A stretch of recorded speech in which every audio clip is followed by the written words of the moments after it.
ডাক্তারবাবু বসো। হ্যাঁ, ডাক্তারবাবুর জন্য নাস্তাটা। ठीक है।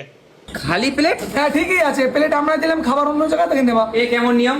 এরকমই নিয়ম, তোমার চেম্বারে গেলে চিকিৎসা তোমার ওখানে হয়, আর ওষুধ আনতে যেতে হয় অন্য মেডিকেলে। এই মোবাইলটা বেচবে নাকি? হ্যাঁ লাগবে নাকি? হ্যাঁ লাগবে তো। হ্যাঁ, নতুন কিনিস, এখনো 4 মাসও বয়স হয়নি, তার আগে তুমি 500 টাকা দাও। এটা কেমন হলো? আমি মোবাইল এখনো নিতে পারলাম না, তার আগে 500 টাকা দিতে হবে? ও আচ্ছা, তোমার এখানে রুগী দেখাতে গেলেও 500 টাকা ফি, আমার ফোন থেকে যদি 500 টাকা দাও। তোমার বাবার নাম্বার দাও তো। এই নাও বাবার নাম্বার। দূরে কি লেখা আছে কিছু বুঝতে পারছি না।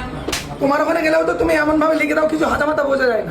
ভাই তোমাদের সাথে বকে আমি পাচ্ছি না, আমার 1 গ্লাস জল দাও না ভাই। এই যা তো, এক গ্লাস জল। সত্যি মানুষই মানুষ বলে মনে করো না। তোমরাও রুগী বলে মনে করো না। এই আমি 1 গ্লাস চালাম 2 গ্লাস আনলে কেন? তোমার কাছে তো শিখেছি, যদি এক রকম রোগ হয় তার 2 রকম ওষুধ দাও, যদি জ্বর হয় তার সাথে 2 রকম ওষুধ এক করে দাও। আরে ভাই মারছো কেন? আমার লাগছে ভাই, লাগছে। হ্যাঁ সেম, তুমি যখন আমাদের ইনজেকশন দাও আমরাও বলি আমাদের লাগবে, কিন্তু তুমি বলো লাগবে না, কিচ্ছু হবে না, কিন্তু আমাদের ঠিকই লাগে।